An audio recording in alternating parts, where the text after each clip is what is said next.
क्लेचं काय किती सुंदर बनवलं आहे. हे काय आहे ओळखा बघू.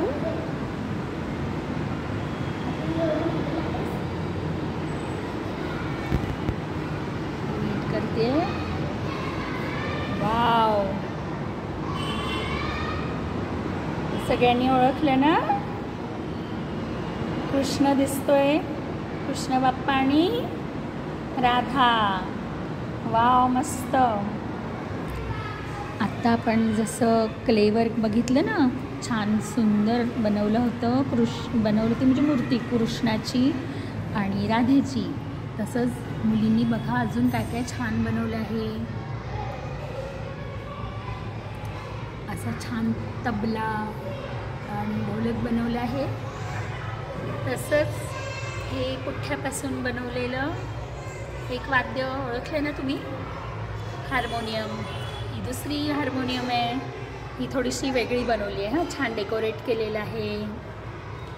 आणि इकडे बघा, हे ओळखलं का तुम्ही. ह्याच्यामध्ये काय वापरलं आहे माहिती. असे 2 ग्लास वापरले आहेत. ॲक्च्युली ग्लास म्हणजे असे पाणी पिण्याचे असतात ना. थर्मोकोल मात्र आपण वापरत नाही. पेपर कप हा असा वापरलेला आहे हे वाद्य बनवायला. आणि वाव, हे बघा किती सुंदर बनवलं आहे.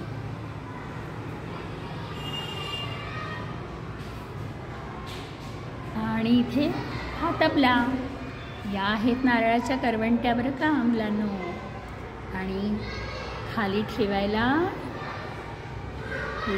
मला वाटतं चुंबळ ही सुद्धा बनवली आहे. अशी सुंदर वाद्य बनवलेली आहे.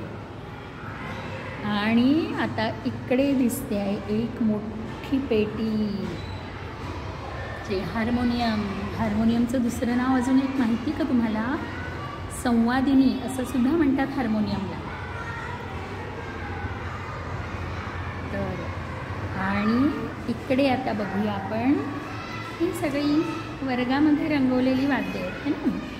त्यांची नावं पण लिहिलेली आहेत तिथे. गिटार, माउथ ऑर्गन है ना. आणि अशी सगळी वाद्य दिसत आहेत तुम्हाला.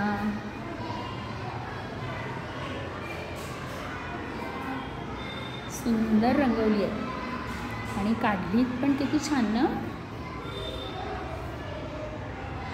अशी सगळी वाद्य आहेत. तंबोरा दिसतोय, बासरी आहे, तुतारी आहे आणि ही शहनाई.